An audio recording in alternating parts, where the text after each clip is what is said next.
का सन्नाटा चारों ओर फैला हुआ था। ट्रक हाईवे पूरा सुनसान था। चारों ओर ठंड से हाड़ कपा देने वाली ठंड चल रही थी। हाईवे के चारों ओर घना जंगल था। उसी हाईवे पर एक मर्सिडीज दौड़ रही थी। उसमें 3 लोग सवार थे, राहुल, निधि और उनकी 10 साल की बेटी तानिया।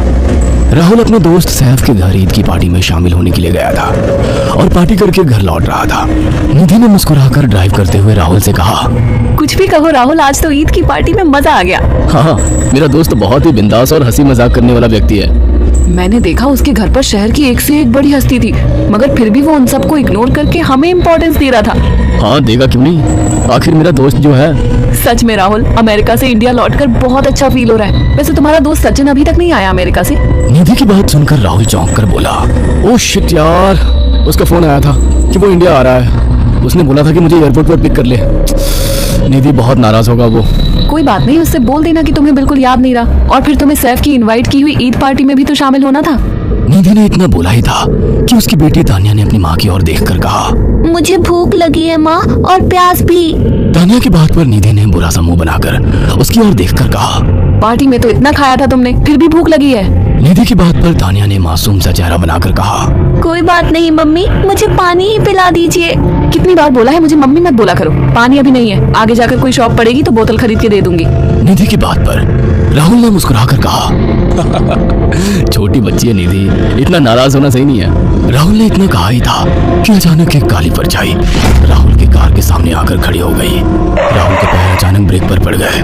गाड़ी तेज रफ्तार में थी। ब्रेक अचानक लगने से पलटते पलटते बाल बाल बची थी। राहुल के चेहरे पर भयानक ठंडी में भी पसीने की बूंद टपकने लगी। वो दोनों कार से बाहर निकल आए। निधि ने डरते हुए कहा, आखिर कौन था ये? ऐसा लगा जैसे कि कोई भयानक काली परछाई मेरे कार के सामने आकर खड़ी हो गई हो। वह दोनों काली रात के सन्नाटे में इधर उधर देखने लगे। तभी निधि को एक घनी पेड़ के पास दो चमकीली हुई आंखें दिखाई दी। उसकी आंखें बिल्कुल भेड़ियों की तरह लग रही थी। निधि ने चीखते हुए राहुल से कहा, राहुल देखो कौन है वो, जल्दी से गाड़ी में बैठो, मुझे बहुत डर लग रहा है। राहुल ने उस तरफ देखा तो उसके रोंगटे खड़े हो गए। वो दोनों गाड़ी के अंदर बैठने ही वाले कि अचानक एक अजीब सा चेहरा वाला भयानक सा आदमी बिजली की रफ्तार से उनके सामने आकर खड़ा हो गया। राहुल ने देखा कि उसका चेहरा बिल्कुल सड़ा हुआ था और उसकी आंखें भेड़िए की तरह चमक रही थी। उसके लंबे लंबे बाल उसके कंधे तक आ रहे थे और उसके दांत भेड़िए की तरह बाहर की ओर निकल रहे थे। हाथों की जगह नुकीले पंजे थे। राहुल को देखकर अजीब से अंदाज में हंसने लगा, मगर जैसे ही राहुल की नजर उसके कपड़ों पर गई, राहुल की आंखें फटी की फटी रह गई। वो हकलाते हुए बोला, भाईजान, भाईजान, मुझे माफ कर दो, मुझे छोड़ दो।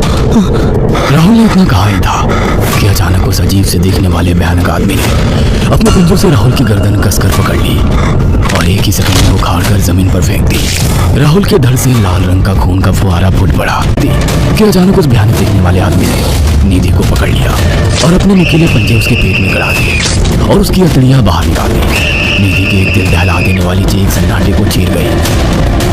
अचानक हवा का एक बवंडर था और वो भयानक सा दिखने वाला व्यक्ति देखते ही देखते बवंडर के साथ गायब हो गया। तानिया ने डरते डरते निधि के मोबाइल से पुलिस और सैफ को बुला लिया और कुछ ही देर में वहाँ चारों ओर पुलिस की गाड़ियां थी। पुलिस ने राहुल के दोनों दोस्त सैफ और सचिन को वहीं बुला लिया।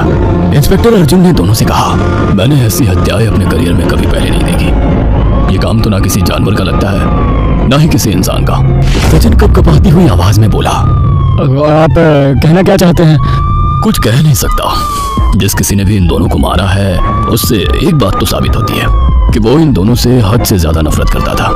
अब सारी सच्चाई तो ये बच्ची ही बता सकती है। इतना बोलकर इंस्पेक्टर अर्जुन तानिया के पास चला गया, जो बेहद डरी हुई थी। तानिया ने आंखों देखी सारी घटना इंस्पेक्टर अर्जुन को बता दी। तानिया की बात सुनकर इंस्पेक्टर अर्जुन कंफ्यूज चेहरा लेकर मोबाइल पर किसी से बात करने लगे। सचिन इंस्पेक्टर के पास आ गया और सैफ भी डरता हुआ इंस्पेक्टर अर्जुन के पास आकर बोला, क्या हुआ इंस्पेक्टर? तानिया ने क्या बताया? उसने जो बताया वो काबिल यकीन नहीं है। उसकी बात पर किसी भी तरह से यकीन नहीं किया जा सकता। फिर भी कुछ तो बताया इंस्पेक्टर। हाँ, उस बच्चे के मुताबिक एक भूत ने निधि और राहुल को बड़ी बेदर्दी से मारा है। इंस्पेक्टर की बात सुनकर पूरी तरह से चौंक गए। क्या मतलब है इस बात का? बच्ची बेहद डरी हुई है। हम आगे की तफ्तीश जारी रखेंगे। निधि और राहुल तो चले गए, अब तानिया को मैं रख लूंगा। नहीं, राहुल मेरा अच्छा दोस्त था। तानिया अब मेरे साथ रहेगी। देखिए, बच्ची के माँ बाप अब इस दुनिया में नहीं है और आप दोनों भी शादीशुदा है। मुझे नहीं लगता कि आप दोनों बच्चे की सही से देखभाल कर सकते हैं। मेरी कोई औलाद नहीं है। मैंने अपनी पत्नी को फोन कर दिया है, वो भी IPS ऑफिसर है। ये बच्ची आज से मेरे साथ रहेगी। उसका मासूम चेहरा मेरे दिल में उतर गया है। अब तुम दोनों जा सकते हो। पूछताछ के लिए मैं जब भी तुम्हें बुलाऊं तुम दोनों आ जाना। इंस्पेक्टर ने ये बात बोली ही थी कि अचानक वहां पर मौसम बदल गया। चारों ओर काली घटाएं छा गई और एक भयानक बवंडर उठा। और देखते ही देखते सब पुलिस वालों के सामने वो भयानक चेहरे वाला आकार सबके सामने खड़ा हो गया। उसको देखकर सबके रोंगटे खड़े हो गए। देखते ही देखते उसने अपने भयानक पंजे सैफ की आंखों में डालकर उसकी आंखें निकाल ली। सैफ ने चीखते हुए वहीं दम तोड़ दिया।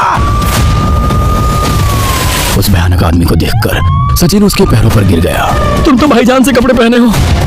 मैं समझ गया तुम भाईजान हो। मुझे माफ कर दो भाईजान, मुझे यहाँ से जाने दो, मैंने कुछ नहीं किया था। वो भयानक चेहरे वाला गुर्राते हुए बोला, बता इन सबको कि ये सब इतनी भयानक मौत क्यों मरे। सचिन दौड़ता हुआ इंस्पेक्टर अर्जुन के पास गया और बोला, मैं जानता हूँ इसने इन तीनों को क्यों मारा। इसका नाम भाईजान था। जब ये जिंदा था ये किसी का भाई किसी की जान था। बहुत साल पहले ये हम सबका बहुत अच्छा गहरा दोस्त और बिजनेस पार्टनर था। ये सबकी बहुत मदद किया करता था। इसकी प्यारी सी बेटी थी तानिया, जो इस वक्त कार के अंदर बैठी हुई है। ये इसी की बेटी है। भाईजान अपने सारे पैसों से एक बहुत बड़ा हॉस्पिटल खोलना चाहता था जिससे गरीबों का मुफ्त इलाज किया जा सके, मगर हम तीनों इसके लिए तैयार नहीं थे। हमारी नीयत उसकी दौलत पर खराब थी और एक दिन हम सब धोखे से ईद के दिन भाईजान को यहाँ ले आए और इसे मारकर फेंक दिया। तो फिर तुम सबने इसकी बेटी को क्यों जिंदा छोड़ दिया? हमें बाद में पता लगा कि भाईजान ने सारी जायदाद अपनी बेटी के नाम कर दी है, इसलिए हमने भाईजान की पत्नी को भी मार दिया। और तानिया का तुम 18 साल की उम्र पूरी करने का इंतजार कर रहे थे ताकि सारी जायदाद अपने नाम करा सको और बाद में उसे भी ठिकाने लगा सको। इसी के लिए तुम दोनों इस मासूम बच्ची को अपने साथ रखने की जिद कर रहे थे। जी आपने बिल्कुल सही कहा। हम तानिया को भी इसी जगह लाकर मार देते। सचिन की बात सुनकर इंस्पेक्टर अर्जुन की आंखों में खून उतर आया। इंस्पेक्टर अर्जुन के कुछ कहने से पहले ही भाईजान बिजली की रफ्तार से इंस्पेक्टर अर्जुन की आंखों के सामने से सचिन को पकड़ कर ले गया और उसके शरीर के टुकड़े टुकड़े कर दिए और हवा में उठे एक तेज बवंडर के साथ गायब हो गया। सारी घटना इंस्पेक्टर अर्जुन की आंखों के सामने हुई थी। तानिया को इंस्पेक्टर अर्जुन और उसकी पत्नी ने अपनी बेटी की तरह पाला। अगर आपको हमारी ये कहानी पसंद आई हो तो इसे लाइक और शेयर करना ना भूलें। साथ ही ऐसी और नई कहानियों के अपडेट्स पाने के लिए हमारे चैनल जरूर सब्सक्राइब करें।